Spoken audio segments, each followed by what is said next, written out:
So I haven't done one of these in a while. I was actually trying to shoot one a few minutes ago, but the Starbucks Wi-Fi app popped up. Seems like stuff never pops up when you need it to, and it always pops up when you don't want it to. As you can tell, I've gotten fat again. I haven't been eating good. I haven't been sleeping good. I've been working nonstop. I've been shooting, design, editing. I haven't had really any time to do anything but that. But I gotta pay bills, and when you work nonstop, you sleep poorly, you eat poorly. I'll go days without eating, and then I'll eat a ton of stuff, or I'll eat junk food. But that's not the point of this video.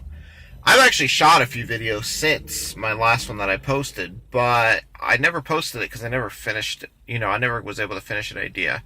Unfortunately, I keep getting interrupted while I'm in the middle of shooting these, and if you get interrupted 2, 3 times in a row, you kind of lose your train of thought, and then you just want to go on and do something else, and that's kind of annoying.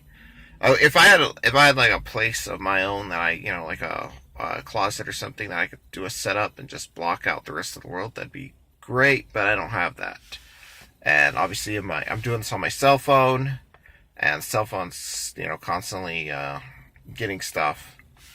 I could do airplane mode, but then I get a bunch of angry texts and stuff. So, what's on my mind today?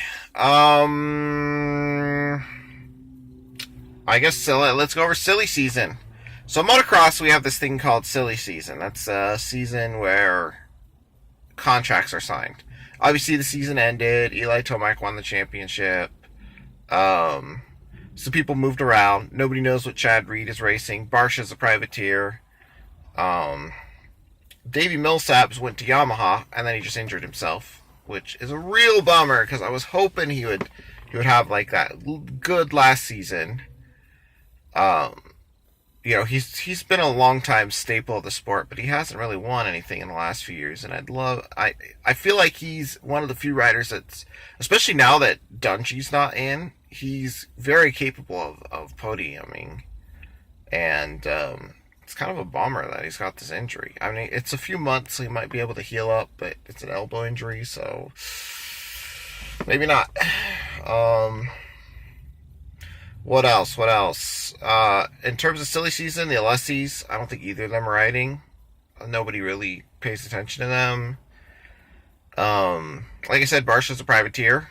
He's maybe trying to get a spot on Honda, or if he's just winging it out. Hey, he and Malcolm could join up and create a satellite team. Forget Moto Concepts. Create a second satellite Honda team. But that's my moto thoughts. What other thoughts did I have? I was thinking earlier today about politics. And one of the big things with politics is that politics are taken as package deals in culture. So there's a saying that politics is downstream from culture, and that's true. People, the average Joe, really doesn't care about, politics, except for when it becomes part of culture. And right now, everything's politicized.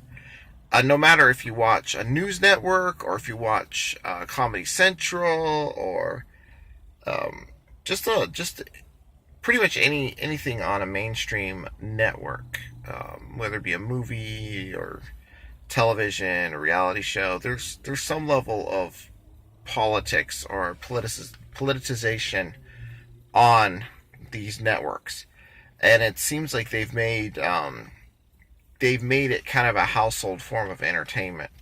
So bashing the president, or cheering on a particular senator or congressperson. There are certain things that just they weren't really part of the mainstream, but now they are. Most of the content that you see is political now. If it's not about a politician, it's about a political issue. It's about immigrants, or it's about transgenders, or it's about some other group that is tied to a political movement. And whether it be drama, or anything on television. So everything's politicized. And not only is it politicized, but there seems to be this package deal mentality.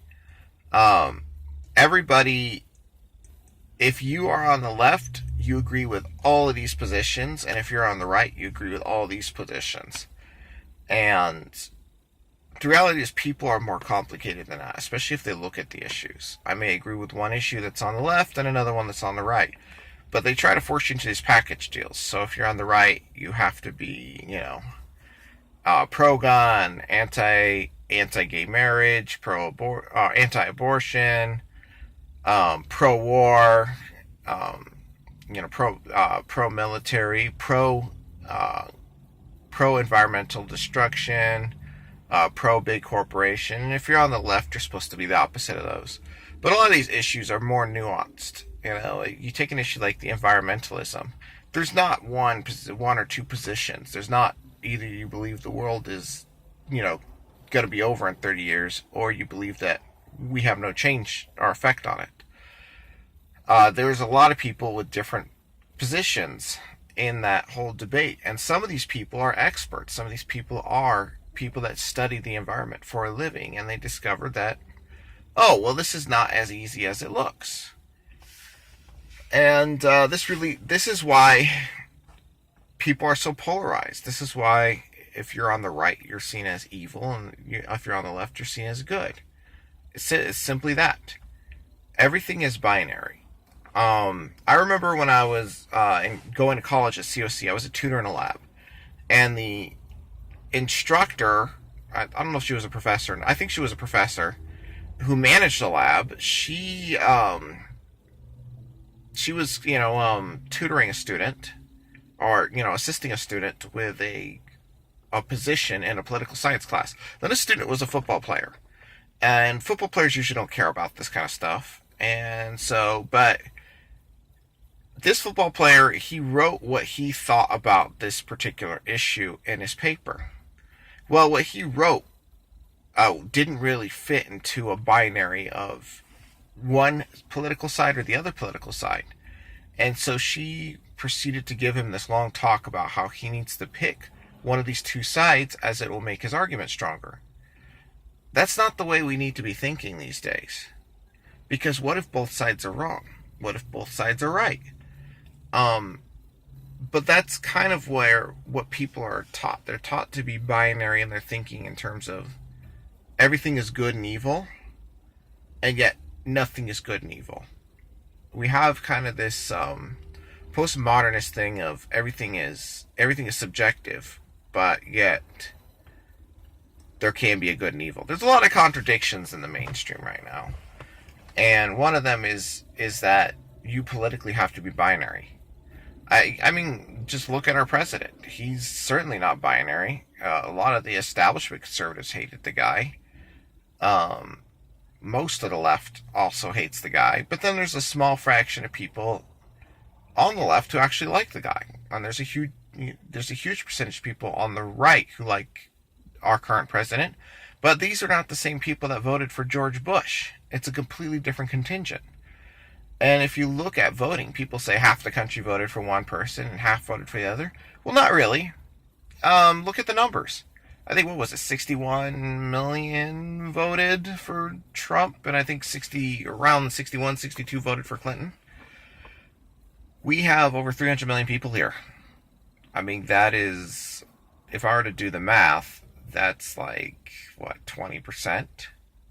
So let's just say, because I'm terrible at math, I could be completely off, but let's just say that 40% of the people, 40% of the people in the United States voted. And 20% voted for Trump, 20% voted for Hillary. Well, that leaves a whole 60% of people that didn't vote. And in those numbers, we have to take into account there's probably people that are not legal citizens that voted. There are probably people that put in their ballots late, so they thought they voted and they didn't vote. There's a lot of nuance to voting, and there's also a lot of crossover. Sometimes there's no candidate that will represent a bunch of people. I don't remember where I was going with this. I actually had a thought process, but it got interrupted. I've just had a lot of long days. I'll try to do this more, but I don't know. It might be a few days before I start posting anything relevant. Right now, I just kind of have a bunch of scattered ideas. But I'll talk to you guys later, and I am done.